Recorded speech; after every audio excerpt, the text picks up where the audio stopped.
요즘의 걱정거리들은 본인들 각자 뭐라고 생각하십니까?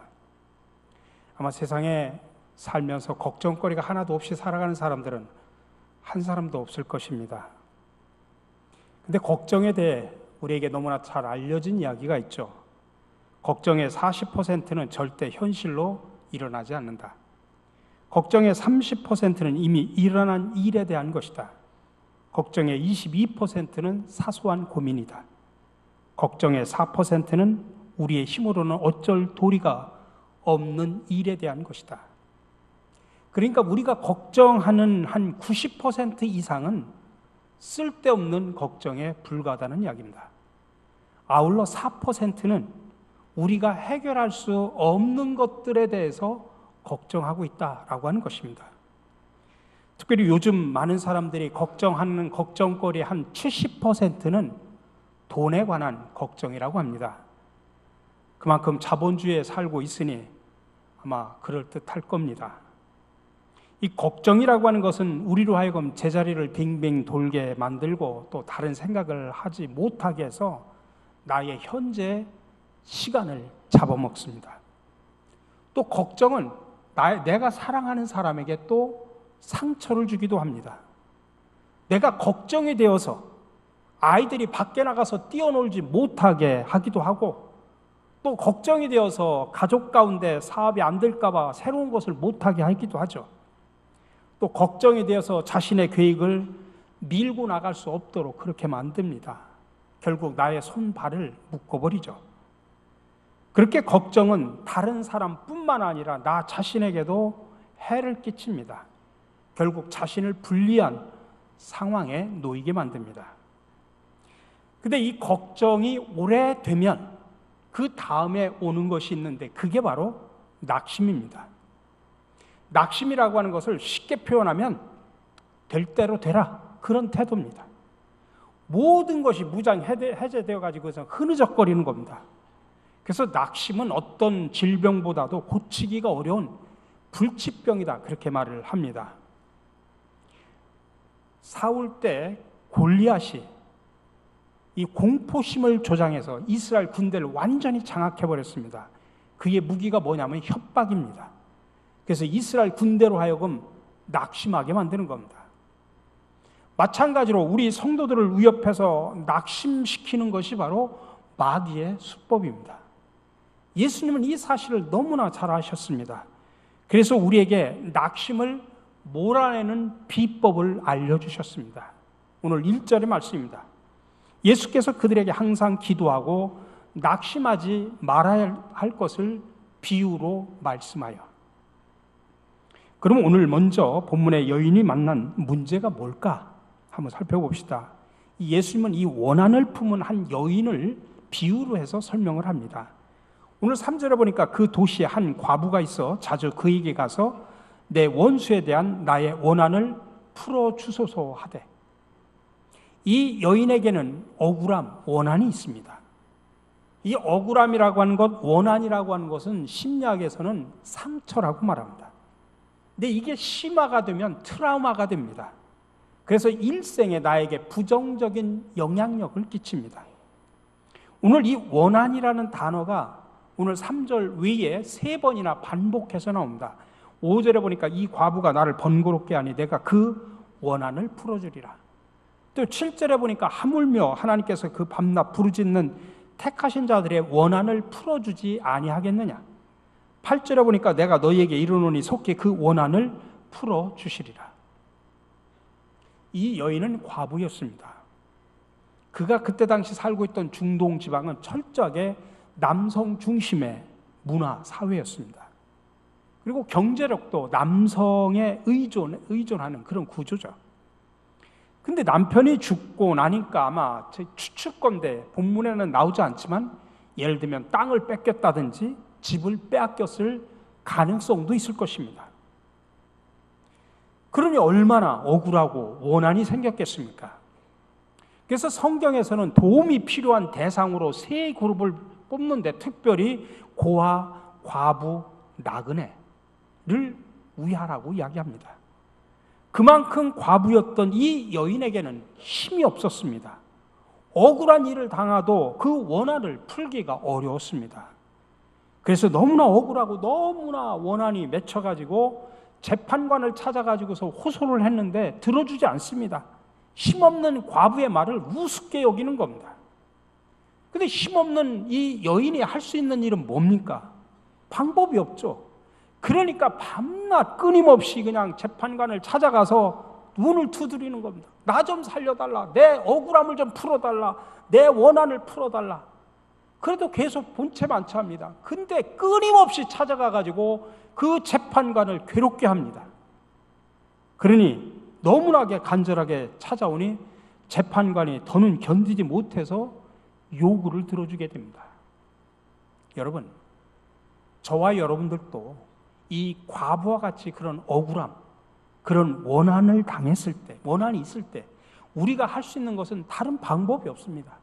인생의 영원한 재판장이 되시는 하나님을 찾는 방법밖에 없습니다. 그분 앞에 가서 우리의 억울함을 호소하고 그분 앞에 가서 나의 원한을 호소할 수밖에 없습니다. 그게 바로 기도라는 것입니다. 여러분, 근데 어려운 문제, 큰 문제라고 해서 답이 없는 게 아닙니다.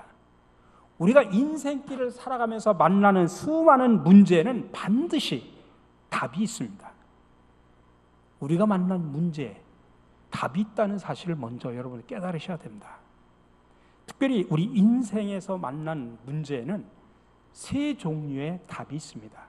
첫 번째로는 오답입니다. 여러분, 세상에 답이 있을 것 같은데 사실은 세상에 답이 없습니다. 그럴듯해서 따라가 보니까 결국에는 오답입니다.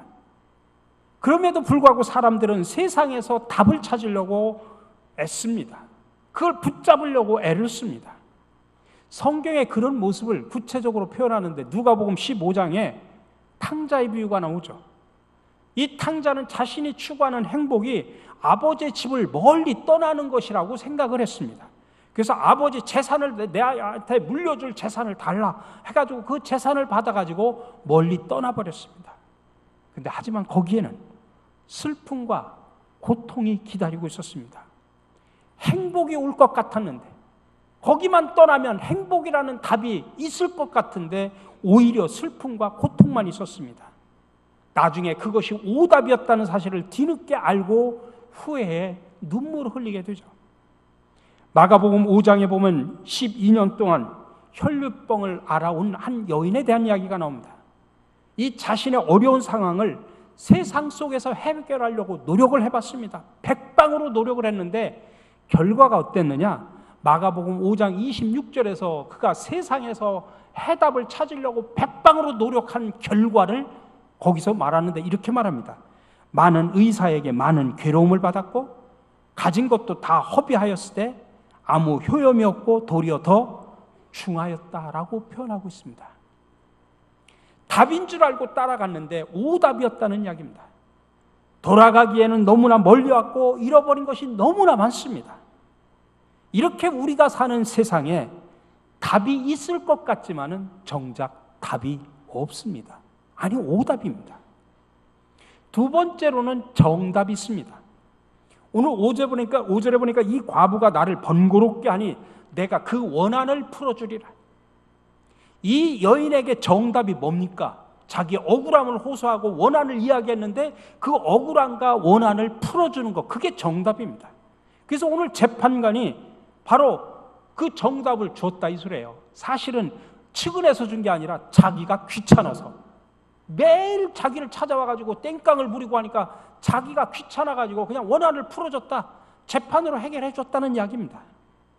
근데 거기까지입니다.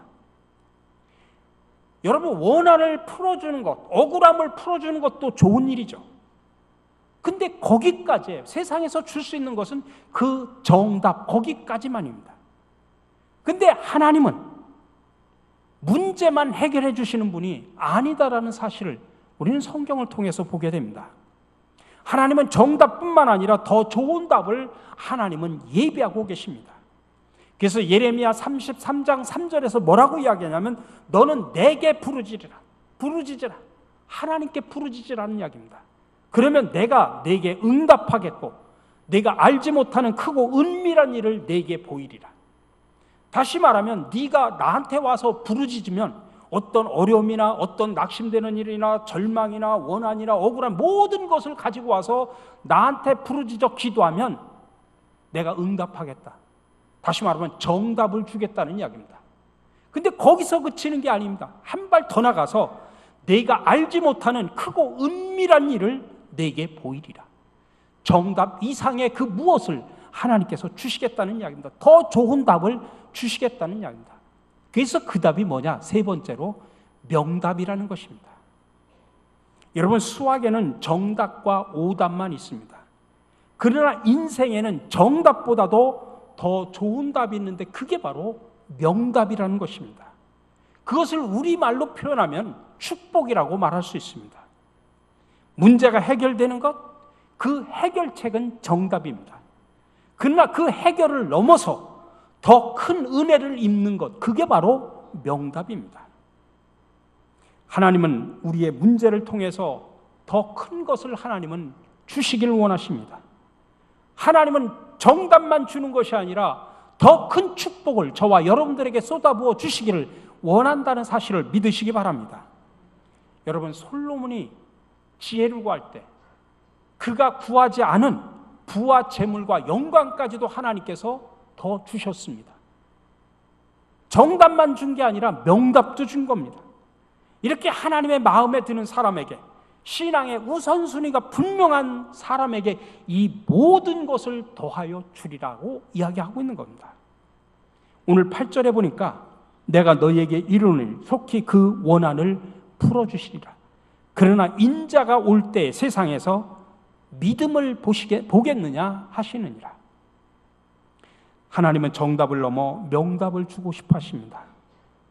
그런데 예수님은 이 여인이 자신의 원한을 풀었다는 것으로 오늘 본문 말씀을 끝내질 않습니다. 이어서 뭐라고 이야기하냐면 예수님이 다시 오실 때 세상에서 믿음을 보겠느냐 그렇게 말을 하고 있습니다. 여기서 말하는 믿음이라고 하는 것은 기도를 말하는 것입니다. 기도하면 믿음을 얻는다는 이야기입니다. 구하는 문제 해결뿐만 아니라 그것 때문에 내가 정말 하나님 앞에 간절히 기도하다가 더 큰 믿음의 사람이 된다는 이야기입니다. 어떤 분은 몸의 질병 때문에 하나님 앞에 간절히 기도하다가 더 강한 믿음의 사람이 되는 경우도 있습니다. 어떤 사람은 가난 때문에 하나님 앞에 나와 기도하다가 그 가난을 이길 만한 믿음을 얻게 됩니다. 어떤 사람은 살아가면서 많은 인간관계 속에서 부닥치는 문제, 직장과 사업의 문제 속에서 힘들어하고 아파하는 문제, 자녀들의 문제, 가정의 문제, 수많은 문제를 가지고 하나님 앞에 나와 부르짖다 보니까 그 문제만이 해결이 아니라 그것 때문에 부르짖다 보니까 더 큰 믿음이 생기더라, 이 말씀입니다. 이렇게 하나님은 정답뿐만 아니라 더 좋은 명답, 복을 준비하고 계시다는 사실을 믿으시기 바랍니다. 그렇다면 우리가 명답을 찾으려면 어떻게 해야 되느냐? 오늘 말씀의 핵심이 사실은 기도에 대한 비유입니다. 하나님께 부르짖어 기도하라는 이야기입니다. 하나님의 응답이 분명히 있다는 사실을 믿으라는 이야기입니다. 기도한다고 하는 것은 그 답이 하나님께 있다고 믿는 믿음의 행동입니다. 오늘 7절에 보니까 하물며 하나님께서 그 밤낮 부르짖는 택하신 자들의 원한을 풀어주지 아니하시겠느냐. 하나님은 기도를 통해 저와 여러분들을 도우십니다. 기도는 사람을 돕는 하나님의 방법임을 믿으시기 바랍니다. 그렇기 때문에 기도하면 답이 보입니다. 그래서 골로새서 4장 2절에 보니까 기도를 계속하고 기도하고 감사함으로 깨어있으라고 말합니다. 인생의 모든 문제의 답은 하나님께 있고 그 답을 여는 열쇠가 바로 기도라는 것입니다. 50년 전에 미국의 미시시피의 쪽에 한 혹독한 가뭄이 들어서 농작물에 큰 피해를 입은 적이 있습니다. 그래서 한 작은 마을 교회에서 교인들을 불러놓고 우리가 특별히 기도합시다. 그래서 수많은 농부들이 일하다가 교회로 와서 함께 모여서 기도를 합니다. 근데 그 중에 한 농부가 우산을 들고 왔습니다. 가뭄이 계속되는 날, 해가 번쩍번쩍 찌는 날, 그는 엉뚱해 보이지만은 그 농부는 하나님께서 기도하면 반드시 응답해 주시리라고 믿고 우산을 가지고 왔다 이 말씀입니다. 그때 목사님은 하나님이 비를 내리실 것이라고 진심으로 믿는다면 과연 우리는 무엇을 가지고 와야 되는가라고 이야기를 했다고 합니다. 여러분, 저와 여러분들이 인생 속에서 명답을 찾기를 원하신다면 여러분 스스로에게 이런 질문을 할 수 있어야 됩니다. 특별히 예수님은 우리 기도의 모델이죠. 또 기도에 대해서 많이 말씀하셨습니다. 근데 기도의 클라이막스를 우리에게 보여주셨는데 그것은 뭐냐면 내 원대로가 아니라 아버지의 원대로라는 것입니다. 누가복음 22장 42절 겟세마네 동산에서 그는 그렇게 기도합니다. 이르시되 아버지여 만일 아버지의 뜻이거든 이 잔을 내게서 옮기시옵소서. 그러나 내 원대로 마시옵고 아버지의 원대로 되기를 원하나이다. 내 원대로가 아니라 아버지의 원대로 기도하라고 말씀하고 있습니다.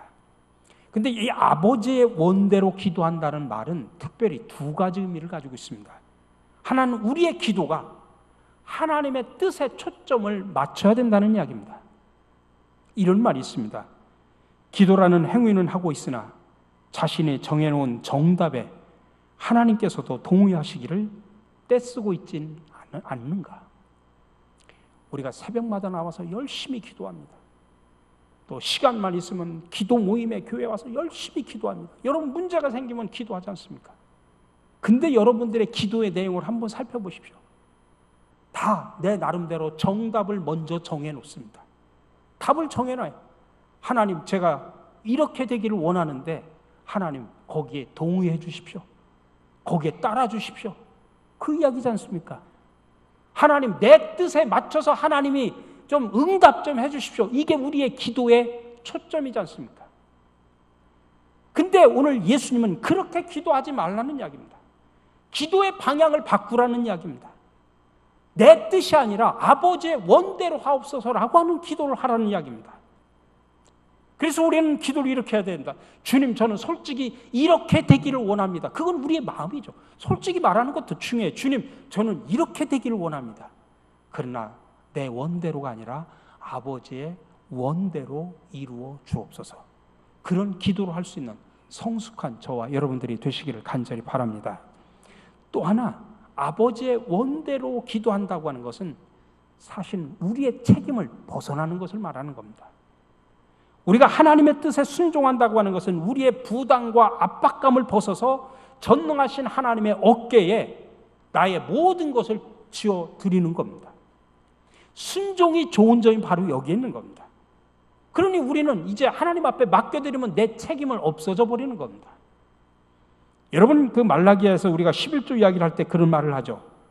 근데 이 11조를 드릴 때 우리는 어떤 생각을 할 수 있냐면은 우리의 재정은 이제 더 이상 내 책임이 아니라 하나님의 책임이 되어버리는 겁니다. 그러니 심지어 하나님은 진짜 그런지 안 그런지 너는 나를 시험해보라고까지 이야기를 합니다. 말라기서 3장 10절에서 말합니다. 만군의 여호와가 이르노라 너희의 온전한 11조를 창고에 들여 나의 집에 양식이 있게 하고 그것으로 나를 시험하여 내가 하늘 문을 열고 너희에게 복을 쌓을 곳이 없도록 붙지 아니하나 보라. 그렇게 말하고 있습니다. 여러분, 우리가 기도하면 그 일에 대한 걱정과 염려에서 벗어나게 됩니다. 그리고 이제 그게 내 문제가 아니라 이제는 하나님의 문제가 되어버립니다. 내가 문제를 가지고서 그 문제를 상대할 때는 그 문제가 너무나 커가지고 절망하고 낙심할 수밖에 없습니다. 그러나 그것을 하나님의 문제로 옮겨버리면 그 하나님의 크신 전능하심 앞에서 그 문제가 무슨 문제가 되겠습니까? 그래서 잠언은 우리에게 명쾌하게 이렇게 말하는 것입니다. 너의 행사를 여호와께 맡기라. 그리하면 내가 경영하는 것이 이루어지리라. 마크 배터슨 목사님이 쓴 기도의 원그리기라는 책이 있는데 거기에 자신의 친구 이야기를 이렇게 소개를 합니다. 젊은 부부인 웨인과 다이애나는 첫 아이를 임신을 했습니다. 그들은 부모의 의무가 기도하는 것이라고 믿었기 때문에 태중의 아이를 놓고 하나님 앞에 간절히 기도합니다. 그리고 태중의 아이뿐만 아니라 이 아이의 미래를 생각하면서 이 아이 장래 배우자까지도 놓고 기도를 했습니다. 그러면서 하나님 앞에 기도하면서 물었습니다. 하나님, 태어날 아이의 이름을 뭐라고 지을까요? 1983년 10월에 하나님은 제시카라는 여자 이름을 주셨습니다. 하나님께서 딸을 주시나 보다 하고 기도하고 있는데 또 2달 후에는 티모티라는 남자 이름을 주는 겁니다. 이 부부는 영문도 모른 채 이 두 아이의 이름을 놓고 하나님 앞에 기도합니다. 그 이듬해 봄에 아들을 낳습니다. 그래서 자연스럽게 티모티라고 이름을 붙였죠. 근데 세월이 많이 흘러서 이제 아들이 장성해가지고 결혼을 하게 됩니다. 근데 아들이 결혼해서 얻게 될 신부의 이름이 바로 제시카였습니다. 1983년 10월 하나님께서 제시카라는 이름을 주실 때 그때 아들만 태어난 것이 아니라 그 장래 며느리인 제시카까지도 함께 태어나게 하셨다는 이야기입니다. 우리 사랑하는 성도 여러분, 하나님은 너무나도 정확하십니다. 하나님이 하시는 일은 우리의 상식을 뛰어넘고 우리의 논리를 뛰어넘는다는 사실을 기억하시기 바랍니다. 근데 그런 하나님의 일이 그냥 이루어지는 게 아니라 여러분 기도로 이루어진다는 사실을 기억하시기 바랍니다. 그러니 여러분 기도하시라고 말씀드리는 겁니다. 그러면 하나님이 준비하신 응답의 구름이 떠오르게 될 겁니다. 그리고 명답이 보이기 시작할 것입니다. 부디 바라기는 우리 모든 성도들이 기도로 인생의 정답만 얻는 것이 아니라 하나님이 주시는 명답을 응답받아서 축복을 누리며 살아가시는 저와 여러분들이 되시기를 주님의 이름으로 간절히 축원합니다.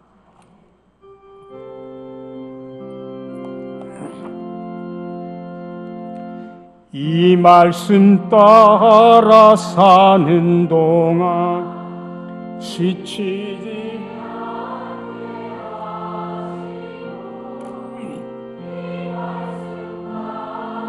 사는 동안 주님 나라 이루소서. 사랑의 주님, 오늘 세상에서 다양한 삶을 살다가 힘들어하고 아파하고 낙심하던 저희들을 부르시어 치유와 회복의 말씀을 주시니 감사를 드립니다. 이제부터는 하나님이 주시는 명답을 얻기 위하여 기도하게 하여 주시옵소서. 기도로 일하시고 역사하시는 하나님임을 깨닫게 하여 주시옵소서. 그러나 내 원대로가 아니라 하나님의 원대로 기도할 수 있는 성숙함을 저희들에게 주시옵소서. 우리의 삶의 기도의 모범을 보여주신 예수 그리스도의 이름으로 기도드립니다. 아멘.